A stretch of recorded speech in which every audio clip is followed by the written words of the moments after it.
Yo, what is going on, guys? It's Cbrev. Welcome to another MLB The Show 20 card review. In this one, I'm going to be going over 88 overall face of the franchise, Carlos Santana from the Cleveland Indians. You can obtain this card by getting 50 points in the Cleveland Indians Team Affinity. If you want to know the best way to complete Team Affinities, there's a ton of content on my channel about it. Links are in the description below. Just want to preface this specific card review by saying that this is my personal experience and that your experience is probably different than mine, but these are just my opinions on the card. With that being said, I believe this to be by far the most disappointing face of the franchise card that I've used so far. I was so hyped for this card. Switch hitter with great hitting stats, catcher secondary, really good. Catcher arm strength hasn't particularly mattered in years past, at least not relatively. Like 99 arm and 80 arm aren't that different in previous years.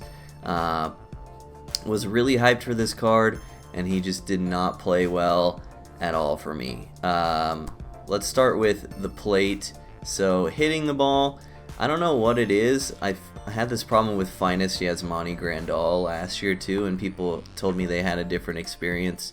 But it just seemed like every time I smoked a ball with this card, it wasn't elevated. Like every time I smoked a ball, it was a ground ball or like a low line drive, and that led to a lot of singles and not a lot of extra base hits. Kind of weird. I was getting exit velos over 100 pretty consistently when I squared up the ball, but they were all just like grounders or like really low line drives. Super weird. Just this guy was just a singles king for me. Also, the 28 speed is pretty slow, doesn't help when you're trying to beat out doubles and such. But just had a really hard time elevating the ball with this card. And then defensively, the 59 arm strength behind the plate was really bad. This year, if you hit the meter perfect when you are trying to throw someone out stealing, it's usually a cannon down to second base, and you can throw out pretty much anyone, assuming they didn't get an insane jump.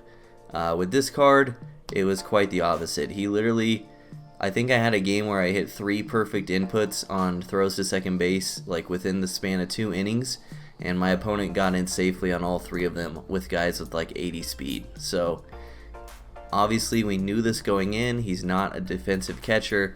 The 59 arm just hurts way more than I thought it would, and people know it. People will run all day on you if you have this guy behind the plate. So as a summary, I don't think that he performed well enough at the plate for me to offset how poorly he played defensively. If he had absolutely raked, it definitely would have been worth it, and if he's raking for you, then it's probably worth it. But for me, he just didn't get it done at the plate at all. I'll show you guys my stats with him. I will say he performed significantly better versus lefties than righties, as you can see. 364 versus lefties, 208 versus righties. This is probably a product of contact being 26 points higher than against lefties than righties. A little bit of BABIP issues too, but you can see only 9 for 35, and 5 of the 9 hits were singles. So, and one of these doubles was a ground ball down the line against the shift, so that's technically not an elevated ball either. So, like I said, just had a lot of issues elevating the ball with this card. I couldn't get it in the air. Even when I was smoking it, it was really low towards the ground. So 257 batting average, 736 OPS. If you guys know me, not to be condescending or anything, but these are exceedingly low numbers, especially for me. Usually guys hit around 350 for me and have OPSs of at least like 1,000, 1,100, somewhere around there. So this card was honestly atrocious at the plate for me compared to what I was expecting. All of these games were played on Hall of Fame for this card, for context. So I'll go ahead and wrap it up there. Let me know what you guys think in the comments section below. I have a feeling this one's going to be a little controversial. And like I said, your experience may be different than mine, but I make these reviews because you guys want to hear what I thought about a card. So as always, we'll rate the card how he rates in the meta, and we'll rate him compared to how much he costs. How he rates in the meta, I'll give him a C. Just doesn't hit as well as I thought he would, or as he probably should.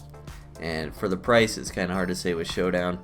or with face of the franchise. But if you do exchanges for this card, very expensive card for an average, or very expensive for an average card. So I'll give it like a C-. So I hope you guys enjoyed this card review. Enjoy these clips. We got a ton more card reviews coming for y'all. Probably 4 a day for a while to come. So I appreciate y'all watching, and I love you all. I'll see you guys next time. Peace. Dude, oh my God.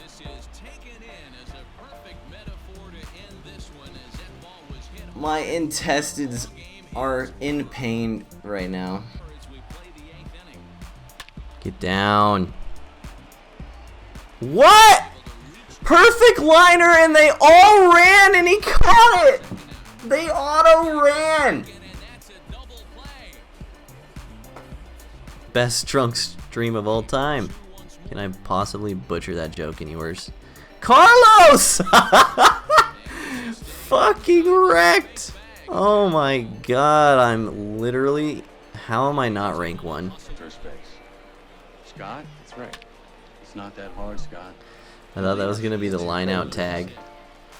Jordan, thank you for the Twitch.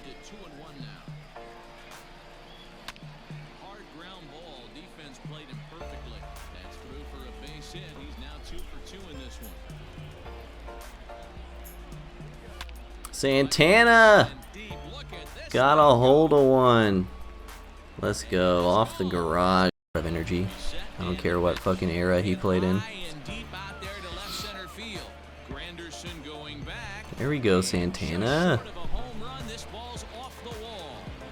Thanks, Chase. Everyone's just being nice, bro. I'm playing like fucking shit this year. Last year I was a thinking man. This year I'm trying to figure out how to put the PCI on the ball and catch up to fastballs.